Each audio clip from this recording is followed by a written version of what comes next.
नमस्कार दोस्तों। मैं धनंजय कुमार आपके अपने इस यूट्यूब चैनल सीजीजी के वीडीके में सभी दोस्तों का हार्दिक स्वागत करता हूं। जैसे कि आप सभी जानते हो दोस्तों, आप लोग के आगामी अभी एग्जाम होने वाला है प्रयोगशाला परिचारक, जिसमें आप लोग का लगभग 430 प्लस से ऊपर है, जिसमें टोटल उच्च शिक्षा विभाग ने निकाला था कुल 880 पदों से ऊपर। ठीक है, लगभग 887 पदों तक की, जिसमें आप लोग का आधा जो पोस्ट है चपरासी वृत्त का है, और बाकी जो 430 पोस्ट है आप लोगों का, ये हमारा प्रयोगशाला परिचारक का है, जो कि उच्च शिक्षा विभाग भर्ती ने निकाला था।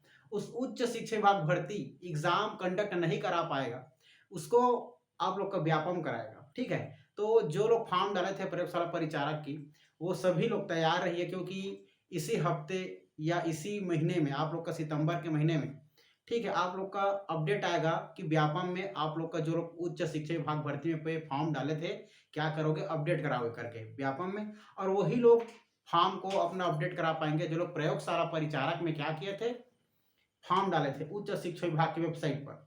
ठीक है, तो वही लोग अपडेट करा पाएंगे, और ये नोटिफिकेशन आएगा तो मैं आप लोग को फिर से एक बार अवगत कराऊंगा। ठीक है दोस्तों, तो याद रखिएगा। तो उसी को ध्यान में रखते हुए, ठीक है, एक नोटिफिकेशन और आई थी। वो नोटिफिकेशन थी कि नवंबर में आप लोग का एग्जाम कंडक्ट कराया जाएगा, किसके माध्यम से, व्यापम के माध्यम से। तो उसी को ध्यान में रखते हुए हम लोग एक नया सेशन स्टार्ट करने वाले हैं प्रयोगशाला परिचारक को। पूरा हम लोग सिलेबस को क्या करने वाले हैं, अध्ययन करने वाले हैं। तो एक एक वीडियो आप लोग के लिए बहुत ही महत्वपूर्ण साबित होगा दोस्तों। इस वीडियो में शुरू से लेकर अंत तक बने रहना। और यदि हमारा ये चैनल, इस चैनल में आप लोग बने रहना चाहते हो, तो इस चैनल में यदि नए हो आप लोग, तो हमारे चैनल को सब्सक्राइब कर लीजिए, क्योंकि यही चैनल में आप लोग का पूरा प्रयोगशाला परिचारक को मैं फ्री में पढ़ाने वाला हूँ। ठीक है दोस्तों, समय के अनुसार जैसे ही हमारे एग्जाम आएगा, उससे पहले मैं आप लोग का क्या करूंगा, कोशिश करूंगा कि आप लोग का पूरा सिलेबस कंप्लीट कराने की। और यही से हर एक क्वेश्चन आप लोग का आएगा दोस्तों, मैं आप लोग को बता दिया रहता हूं। तो वीडियो में आप लोग शुरू से लेकर अंत तक बने रहना, और वीडियो को मजेदार की तरह पढ़ाई करना। ठीक है, तो आज हम लोग एक नया चैप्टर स्टार्ट करेंगे, एक नया सब्जेक्ट स्टार्ट करेंगे आप लोगों का, हम लोग साइंस। ठीक है, क्योंकि साइंस आप लोग का ज्यादा वेटेज रखता है। 60 नंबर का आएगा आप लोग को एग्जाम में। कितने नंबर का, 60 नंबर। तो 60 नंबर में देखा जाए तो हमारा फिजिक्स, केमिस्ट्री और बायोलॉजी आएगा। तो ये 20-20 नंबर का भी आ सकता है। या तो आप लोग का देखा जाए तो हमारा कम वेटेज जीव विज्ञान का हो सकता है। बाकी आप लोगों का ये केमिस्ट्री और फिजिक्स का हो सकता है, क्योंकि प्रयोगशाला परिचारक का है मतलब सभी लोग जानते हो दोस्तों। अधिकतर इसमें केमिस्ट्री अपना महत्वपूर्ण भूमिका निभाती है, साथ ही साथ केमिस्ट्री भी और जीव विज्ञान भी। तो हमारा ज़्यादा स्तर रहता है फिजिक्स और केमिस्ट्री। तो आज हम लोग एक चैप्टर जो स्टार्ट करेंगे, जो विषय स्टार्ट करेंगे, फिजिक्स अर्थात भौतिक को स्टार्ट करेंगे। और चैप्टर का नाम रहेगा आप लोग का मात्रक और मापन, अर्थात यूनिट एंड डायमेंशन। ठीक है, यही हमारा सबसे पहला चैप्टर है दोस्तों। और आप लोग को ये 10वीं लेवल का आएगा। एकदम हाई लेवल तक का पढ़ाई भी नहीं करना है, अपने को समय का बचत करना है। स्मार्ट वर्क करके अपने को इस पोस्ट को लेना बहुत जरूरी है। तो आप लोग सिंसियर हो जाइए, सीरियस हो जाइए, क्योंकि अब शुरू होने वाला है आप लोग का एक नया आगाज। बिल्कुल आप लोग का सपना पूरा होगा प्रयोगशाला परिचारक बनने का। ठीक है, तो चलो आइए आज हम लोग एक नया चैप्टर स्टार्ट करते हैं। ठीक है, कौन से विषय के अंतर्गत, भौतिक। ठीक है, भौतिक के अंतर्गत एक हम नया सब्जेक्ट है ना भाई, एक नया चैप्टर स्टार्ट करने वाले हैं फिजिक्स के अंतर्गत। ठीक है, तो ये दोस्तों आप लोग को 20 नंबर का पूछा जाएगा। ठीक है, 20 नंबर, ये 25 भी हो सकता है। ठीक है ना, तो याद रखना भौतिक। भौतिक के अंतर्गत हम लोग आज पढ़ने वाले हैं, आप लोगों का क्या पढ़ने वाले हैं, मापन और मात्रक है, या मात्रक या मापन, मात्रक एंड मापन। ठीक है, इंग्लिश में कहते हैं यूनिट एंड डायमेंशन। ठीक है, यूनिट मतलब मात्रक और मापन मतलब डायमेंशन, है ना भाई। विमा, मात्रक और विमा ही बोल सकते हैं, मापन ही बोल सकते हैं, मेजरमेंट, है ना भाई। तो चलो, तो हमारा मात्रक और विमा बोला चाहे मापन बोला जाए, मापन आप लोग का मेजरमेंट बोलो, चाहे आप लोग विमा बोलोगे तो डायमेंशन, है ना। तो मात्रक और मापन जो है आप लोगों का, ये हमारा सबसे महत्वपूर्ण चैप्टर है। यहीं से शुरू होता है भौतिक की कहानी। ठीक है, जैसे कि हमारा फिजिक्स है, तो फिजिक्स में सबसे पहले अब देखो यहाँ पर मात्रक दिख रहे हैं, मात्रक और मापन दिख रहे हैं। तो मापन से क्या तात्पर्य होता है, मेजरमेंट से क्या तात्पर्य होता है। हम किसी भी चीज को मापने के लिए क्या करते हैं, मापन का प्रयोग करते हैं। पहले अंग्रेज लोग ने मेजरमेंट बोला, फिर उसको मापन कहा हिंदी में। ठीक है ना। अब उसी मापन को हम लोग छत्तीसगढ़ी में हो चाहे हमारे अपने बोली भाषा में क्या बोलते हैं, नापना, अर्थात नाप कहते हैं। तो हम लोग नाप भी बोल सकते हैं, नापना या मापना। वो लोग जब अंग्रेज लोग अपने भाषा में मेजरमेंट और मापन बोल सकते तो हम लोग अब समझने के लिए अपने भाषा में नाप नहीं बोल सकते क्या? बिल्कुल बोल सकते हैं। ठीक है, चलो इसी मापन को हम लोग अध्ययन करेंगे आज, और ये मात्रक को। तो मापन में जब सबसे पहले किसी भी चीज को मापने के लिए क्या करेगा, पहले कोई चीज लाएगा मापन करने के लिए, मेजरमेंट करने के लिए, उसको नापने के लिए कुछ चीज लाना पड़ेगा। ठीक है, तो उस समय ब्रिटिश लोग, ठीक है, कौन से लोग, यहाँ पर शासन किसका चलता था, ब्रिटिशर्स। तो ब्रिटिश, तो याद रखना सबसे पहले मात्रक में जब आया तो ब्रिटिश लोग ने क्या लाया, ठीक है, फीट, पाउंड और सेकेंड। ठीक है, तो एफपीएस पद्धति लाया। कौन सी पद्धति, एफपीएस पद्धति, जिसमें एफपीएस पद्धति में पहला है एफ मतलब फीट और पी मतलब पाउंड और एस मतलब सेकंड। तो किसी भी लंबाई को, लेंथ, किसी भी लंबाई को मापने के लिए हम लोग किसका प्रयोग करते थे पहले, मतलब अंग्रेजों किसका पद्धति अपनाते थे, फुट में मापते थे, फुट में। ठीक है, और पाउंड, किसी भी वजन द्रव्यमान को मापने के लिए किसका प्रयोग करते थे, पाउंड का, पी फॉर पाउंड। और समय को मापने के लिए किसका प्रयोग करते थे, सेकंड का।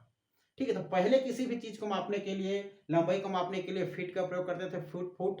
ठीक है, अब किसी भी वजन द्रव्यमान को मापने के लिए पाउंड का, और किसी भी समय को मापने के लिए अर्थात टाइम को मापने के लिए सेकंड का प्रयोग करते थे। कौन सी पद्धति में, ब्रिटिश पद्धति में।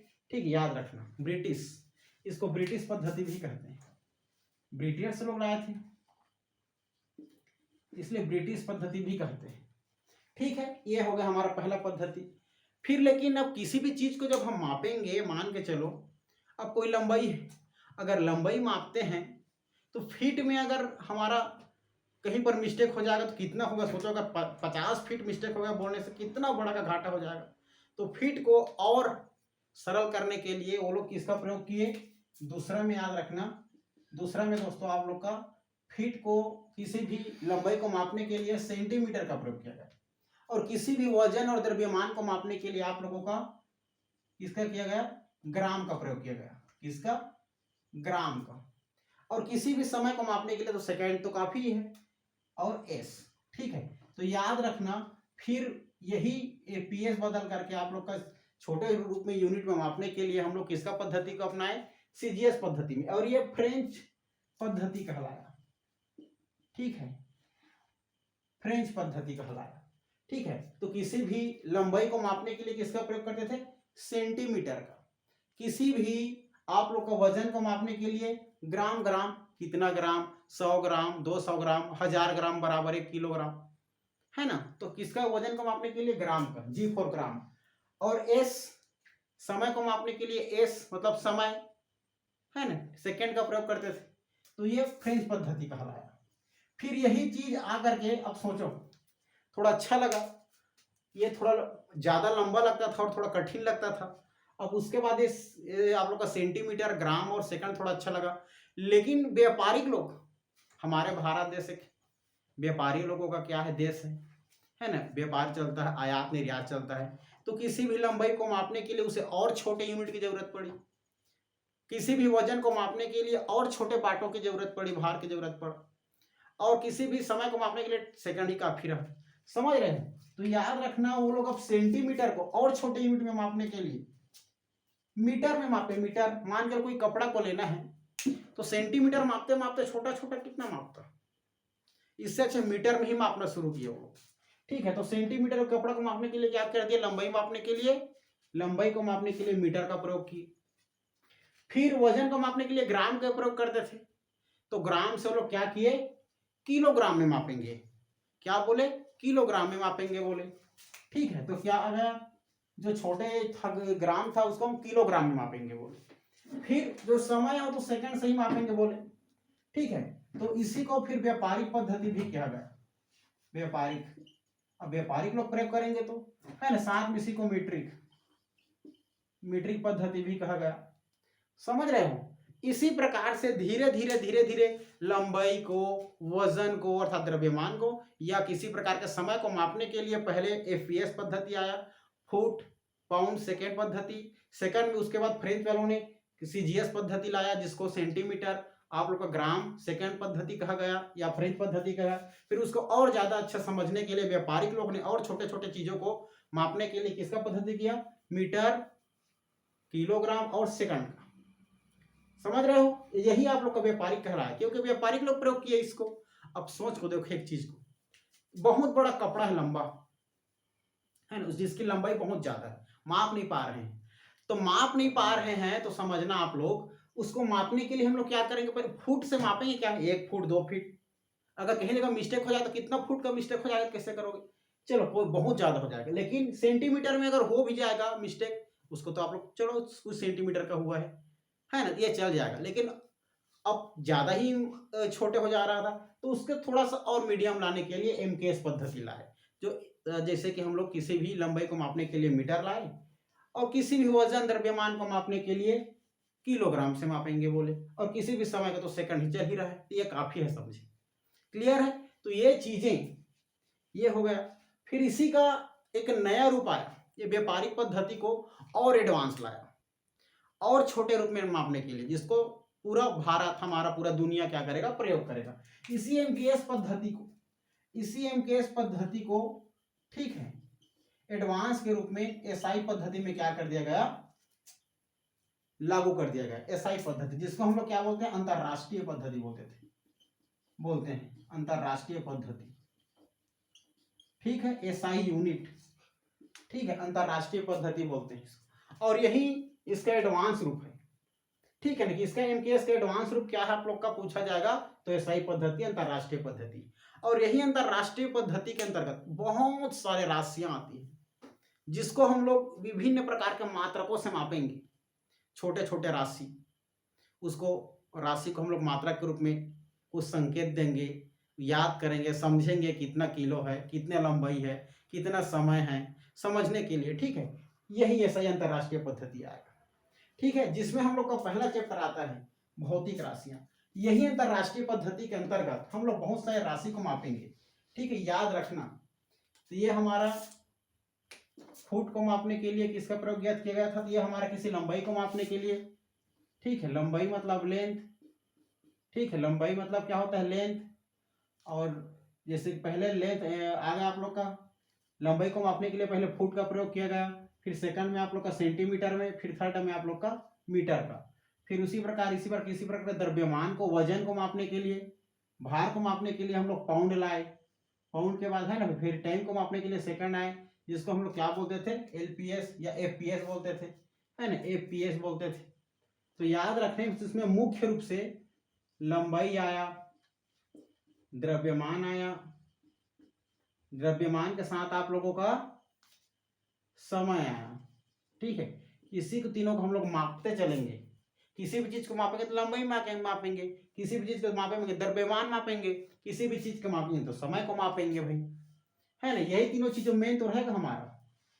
तो देखिए यही चीजों को मापने के लिए सब पद्धति लाया गया था, जिसमें विभिन्न राशियों में परिवर्तन करना पड़ेगा हमें। आ रही है बात समझ में, तो चलो देखते हैं।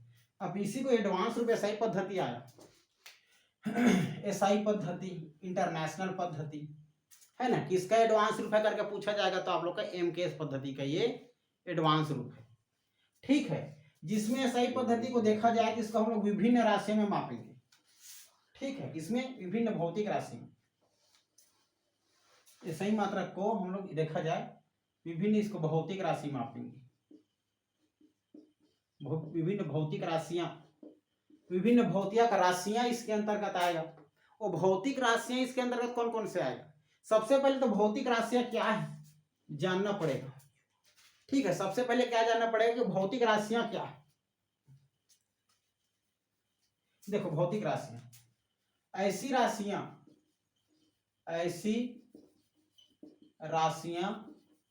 जिनको एक नियत मान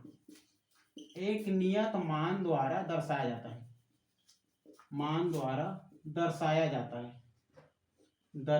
जाता है, भौतिक राशि, ठीक है। ऐसी राशियां जिनको एक नियत द्वारा दर्शाया जाता है, एक नियत मान द्वारा दर्शाया जाता है। मान के चलो इतना बड़ा पत्थर है, लेकिन उसका वजन, उसका द्रव्यमान तो होगा। मान के चलो ये बहुत बड़ा पत्थर है, बहुत बड़ा पत्थर है, इस पत्थर का द्रव्यमान तो कुछ होगा, मान के चलो 20 किलोग्राम तो होगा।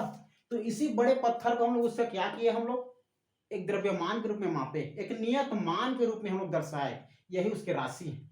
यही है 20 उसका राशि है और किलोग्राम एक उसका मापन है, मतलब उसका परिमाण है बोल सकते हैं। ठीक है ना, यही चीज। तो किसी भी वस्तु को, किसी भी राशि को मापने के लिए एक नियत मान को हम लोग दर्शाते हैं, भौतिक राशियां कहलाती हैं। क्लियर है? ऐसी सभी राशियां, ठीक है, ऐसी सभी राशियां जिनको एक नियत मान द्वारा दर्शाया जाता है, भौतिक राशियां कहलाती है। ठीक है, जिसको एसआई पद्धति भौतिक राशियों के रूप में दिया गया है। अब इसी एसआई पद्धति भौतिक राशियों को हम लोग विभिन्न प्रकार से बांट सकते हैं। ठीक है, वो कैसे, देखो तो चलो। ठीक है, चलो इसी को हम लोग इसके विभिन्न प्रकार को देखते हैं। इसी एसआई पद्धति भौतिक राशियों के प्रकार। ठीक है, भौतिक राशियों के प्रकार। तो भौतिक राशियों के प्रकार क्या क्या है उसको समझना है। ठीक है, चलो भौतिक राशियों के प्रकार पहला है। चलो तो हम लोग भौतिक राशियों के प्रकार को देखेंगे। इसी एसआई जो हमारा पद्धति है, इसी एसआई पद्धति के अंतर्गत बहुत सारे भौतिक राशियां आती हैं। उसी भौतिक राशियों को हम लोग विभिन्न प्रकार से बांट सकते हैं। ठीक है, भौतिक राशियों की परिभाषा समझ गए। अब इसी भौतिक राशियों के प्रकार को देखना है बेटा। ठीक है, वो प्रकार क्या क्या है सबसे पहले समझना। उसका पहला प्रकार क्या हो जाएगा आप लोगों का, मूल राशियां। पहला क्या हो जाएगा, मूल राशियां। सेकंड हो जाएगा व्युत्पन्न राशियां। व्युत्पन्न राशियां। और तीसरा हो जाएगा आप लोगों का अतिरिक्त राशियां, अर्थात पूरक राशियां। पूरक राशियां। ये इस प्रकार से तीन राशियां याद रखना है। क्या क्या राशियां, पहला हो जाएगा आप लोग का मूल राशियां, दूसरा हो जाएगा व्युत्पन्न राशियां, तीसरा हो जाएगा आप लोग का पूरक राशियां। ठीक है, तो तीन प्रकार से, पहला भौतिक राशियों के प्रकार में पहला प्रकार मूल राशियां, जिसको फंडामेंटल क्वांटिटीज कहते हैं। व्युत्पन्न राशियां, जिसको हम लोग आप लोग का डेराइव क्वांटिटीज कहते हैं। पूरक राशि, जिसको हम लोग सप्लीमेंट्री क्वांटिटीज कहते हैं। ठीक है, अब ये जानना है कि मूल राशियां क्या है। मूल राशियां बेटा हमारा ऐसे राशियां जो किसी दूसरे राशि पर निर्भर नहीं होते, मूल राशियां कहलाती। ठीक है, इसकी संख्या 7 बताया गया है, अभी मैं आगे बताऊंगा। दूसरा व्युत्पन्न राशियां, ऐसे राशियां जो मूल राशि से मिलकर बनता है, मूल राशि के सहायता से मिलकर बनता है, मूल राशि के उत्पन्न से बनता है, व्युत्पन्न राशियां कहलाती। ठीक है, बताऊंगा अभी। पूरक राशियां क्या है, तो मूल राशि और आप लोगों का व्युत्पन्न राशि के अतिरिक्त एक और अन्य राशि है जिसको हम लोग पूरक राशियां कहते हैं, जिसकी संख्या 2 बताया गया। अब देखते हैं, तो सबसे पहले समझते हैं मूल राशियां। बताया हूं मैं अभी, ऐसे राशि जो किसी दूसरे राशि पर निर्भर नहीं होते, मूल राशियां कहलाते हैं। आप लोग लिखते जाना। ठीक है, मूल राशियां कहलाता है। जैसे कि इसके संख्या देखा जाए तो हम लोग जानते हैं द्रव्यमान। ठीक है, द्रव्यमान हो जाएगा, आप लोग का लंबाई हो जाएगा, ताप हो जाएगा, है ना, ये सभी हमारा मूल राशियां हैं जो किसी दूसरे पर निर्भर नहीं होते। व्युत्पन्न राशियां, देखो सबसे पहले मूल राशि को देखते हैं। मूल राशियां ऐसे राशियां जो किसी दूसरे राशि पर निर्भर नहीं होते, मूल राशियां कहलाती हैं। जैसे क्या, पहले याद रखना है द्रव्यमान। ठीक है, द्रव्यमान के बाद याद रखना है लंबाई। ठीक है ना, द्रव्यमान के बाद लंबाई, लंबाई के बाद याद रखना है आप लोग को, ठीक है, समय। द्रव्यमान, लंबाई, समय, ताप। ठीक है ना, ज्योति तीव्रता,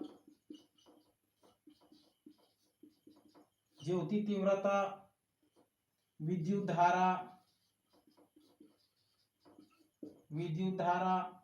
साथ में पदार्थ की मात्रा। ठीक है, इस प्रकार से आप लोगों का, तो ये दाब को छोड़ो आप लोग। ठीक है ना, द्रव्यमान, लंबाई, समय, ताप, ज्योति तीव्रता, विद्युत धारा, पदार्थ की मात्रा। इस प्रकार से आप लोग का मूल 7 राशियां जो है, मूल राशि की संख्या 7 बताया गया है। ठीक है। अब यही है व्युत्पन्न राशि क्या है, इसी मूल राशि से मिलकर क्या बनता है, व्युत्पन्न राशि बनता है। जैसे कि लंबाई है, देखो तो हम मान चलो क्षेत्रफल है, क्षेत्रफल बराबर क्या होता है, लंबाई गुणित चौड़ाई। तो लंबाई किससे मापते हैं हम लोग, लंबाई देखो लंबाई से बना, और लंबाई और चौड़ाई, चौड़ाई किससे मापते हैं, लंबाई से ही। तो लंबाई और चौड़ाई से मिलकर क्या बन गया, क्षेत्रफल। अर्थात इसी मूल राशि के सहायता से क्या बन गया, क्षेत्रफल बन गया, अर्थात व्युत्पन्न राशि बन गया। ठीक है, इसीलिए मूल राशि के सहायता से बनने वाला या मूल राशि के उत्पन्न, मूल राशि से उत्पन्न राशि क्या कहलाता है, व्युत्पन्न राशि कहलाता है। ठीक है, क्षेत्रफल। जैसे कि आयतन की बात करेंगे, आयतन, तो आयतन बराबर क्या होता है, लंबाई गुणित चौड़ाई गुणित ऊंचाई। ठीक है, तो ये ऊंचाई को भी लंबाई से मापते हैं, चौड़ाई को भी हम लोग लंबाई मतलब लेंथ से मापते हैं, और आप लोग का लंबाई को भी लंबाई से मापते हैं, तो ये तीनों से मापेंगे। यही तीनों से मिलकर आयतन बन गया है, तो आयतन हमारे व्युत्पन्न राशि। अब बात करते हैं हम लोग पूरक राशि। पूरक राशि क्या होता है बेटा, पूरा ऐसे राशियां जो आप लोगों के, ठीक है, ऐसे राशियां समझना, ऐसे राशि जो मूल राशि और व्युत्पन्न राशि के अतिरिक्त जो राशियां होती है उसको पूरक राशियां कहती है। इसका संख्या दो, एक होता है समतल, समतल कोण, दूसरा हो जाएगा घन कोण। ठीक है, एक हो जाएगा समतल कोण, दूसरा घन कोण। क्लियर है, इस प्रकार से, इस प्रकार मूल राशि, व्युत्पन्न राशि, पूरक राशि समझ में आया, क्लियर है। ठीक, अब इसी मूल राशियों को मापने के लिए आप लोगों को क्या आएगा, मात्रक आएगा। ठीक है, जिसको हम लोग क्या कहेंगे, व्युत्पन्न मात्रक कहेंगे, है ना। मूल मात्रक से क्या, मूल राशि को मापने के लिए क्या लाना पड़ेगा, हमें मात्रक लाना पड़ेगा, यूनिट लाना पड़ेगा।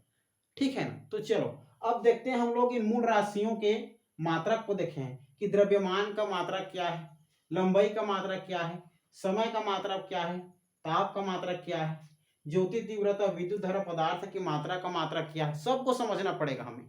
वही मात्रक से हमारा शुरू होगा पूरा इस भौतिक की कहानी, यही भौतिक हमारा इंपॉर्टेंट है। क्लियर है, चलो देखते हैं मूल राशि। देखेंगे हम लोग भौतिक राशि, भौतिक राशि। ठीक है, भौतिक राशि अर्थात मूल राशि। इसी भौतिक राशि का हम लोग क्या देखेंगे, इसका मात्रक देखेंगे, भौतिक राशि के व्युत्पन्न मात्रक, और इस मात्रक के हम लोग संकेत देख लेंगे, संकेत। ठीक है, तो बहुत सारे भौतिक राशियां भी हम लोग देखे हैं। भौतिक राशि के अंतर्गत मूल मात्रक मतलब मूल राशि, व्युत्पन्न राशि, और आप लोग का पूरक राशि देखे हैं ना अभी। तो क्या क्या है भौतिक राशि के अंतर्गत हम लोग क्या देखेंगे, सबसे पहले द्रव्यमान, द्रव्यमान, दूसरा में लंबाई। ठीक है, लंबाई, मूल राशि, मूल राशि, मूल राशि की संख्या 7 बताया गया है ना। द्रव्यमान, लंबाई, लंबाई के साथ समय, समय के बाद ताप। ठीक है, ताप के बाद विद्युत धारा, विद्युत धारा, पदार्थ की मात्रा। ठीक है ना, ज्योति तीव्रता, विद्युत धारा के बाद ज्योति तीव्रता याद रखना, ज्योति तीव्रता, फिर पदार्थ की मात्रा। ये सभी क्या है हमारा, ये सभी हमारा सातों के साथ एक साथ मूल राशियां। इस मूल राशि के साथ साथ अलग से और अतिरिक्त राशि बताया था मैं। ठीक है, समतल कोण, समतल कोण। ठीक है ना, जिसको किससे मापेंगे बताऊंगा। इसके बाद घन कोण है ना, ये दोनों को पूरक कहते हैं। ठीक है, समतल कोण और घन कोण को पूरक राशि कहते हैं, पूरक राशि। चलो, तो द्रव्यमान का मात्रक क्या है, द्रव्यमान को बेटा हम लोग मात्रा किससे मापेंगे, द्रव्यमान को केजी से मापेंगे, है ना। केजी मतलब किलोग्राम, तो याद रखना इसका मात्रक है किलोग्राम, केजी मतलब किलोग्राम। ठीक है, द्रव्यमान का मात्रक किलोग्राम। लंबाई, लंबाई, तो लंबाई को किससे मापते हैं हम लोग, लंबाई से बेटा, लंबाई को हम लोग मीटर से मापते हैं। ठीक है, लंबाई को मीटर से, है ना, लिख देता हूं मीटर। लंबाई को मीटर से मापते हैं। समय को किससे मापते हैं, सेकेंड, समय को सेकंड से मापते हैं। ताप को केल्विन से मापते हैं, ताप को केल्विन से मापते हैं। विद्युत धारा को एम्पियर से मापते हैं, एम्पियर से। ज्योति तीव्रता को कैंडेला से, और पदार्थ की मात्रा को मोल से मापते हैं। क्लियर है। अब बात करते हैं हम लोग दो पूरक राशि की। समतल कोण को हम लोग रेडियन से मापते हैं, रेडियन, और घन कोण को स्टेरेडियन, स्टेरेडियन से मापते हैं। ये टोटल मात्रक है। किसका मात्रक है? द्रव्यमान का मात्रक किलोग्राम। किसी भी भार को, द्रव्यमान को मापने के लिए हम लोग किसका प्रयोग करेंगे? किलोग्राम का प्रयोग करेंगे। ठीक है। उसके बाद किलोग्राम के बाद हम लोग लंबाई किससे मापते हैं? मीटर से मापते हैं। समय को सेकंड से मापते हैं। ताप का मात्रा केल्विन, विद्युत धारा का एम्पियर, ज्योति तीव्रता का कैंडेला, और पदार्थ की मात्रा का मोल, समतल कोण का रेडियन, और घन कोण का स्टेरेडियन। अब इसका संकेत देखते हैं। किलोग्राम को हम लोग किससे दर्शाते हैं? केजी से। इसका संकेत है केजी लिखा गया, मतलब समझ जाना क्या हो जाएगा, किलोग्राम। मीटर, मीटर मतलब हो जाएगा हमारा एम से दर्शाते हैं, ठीक है, छोटा एम। सेकंड मतलब समझ जाना एस, ठीक है, इसका संकेत है। केल्विन को हम लोग केस, एम्पियर को एस, कैंडेला सीडी, मोल MOL, जिसको हम लोग एन से भी कर सकते हैं, ठीक है, रेडियन RD, स्टेरेडियन SR, ठीक है। इस प्रकार से इसका क्या हो जाएगा? हमारा संकेत हो जाएगा। ठीक है दोस्तों, ये इस प्रकार से हमें पूरा जानना है। फिर इसी भौतिक राशि को उसके परिमाण और दिशा के आधार पर हम लोग अदिश राशि और सदिश राशि में बांटेंगे। फिर उसका विमा निकालेंगे। चाल बराबर दूरी बटे समय। तो चाल का हमारा विमा क्या होता है, डायमेंशन क्या होता है, इस सब को समझना पड़ेगा हमें। वीडियो ज़्यादा लंबा हो जाएगा दोस्तों, तो मैं वीडियो ज़्यादा लंबा हो जाए तो मैं नहीं चाहता कि आप लोग ज़्यादा समय तक एक ही सब्जेक्ट को पढ़ते रहो। इतना को याद करना है। फिर इसके बाद मैं आप लोग को विमा निकालना सिखाऊंगा, आप लोग का चाल का, वेग का, ठीक है, संवेग का, आवृत्ति का, क्षेत्रफल का, आयतन का, कैसे डायमेंशन विमा निकाला जाता है। विमा से एक क्वेश्चन 100% पूछा जाएगा, 1 से 2 क्वेश्चन, ठीक है। SI मात्रा पूछा जाएगा। तो हम लोग अगले क्लास में करेंगे बेटा। अगर वीडियो अच्छा लगे तो लाइक कमेंट जरूर करना। फिर मिलेंगे ऐसे मजेदार वीडियो में। तब तक के लिए जय हिंद, जय भारत, जय छत्तीसगढ़।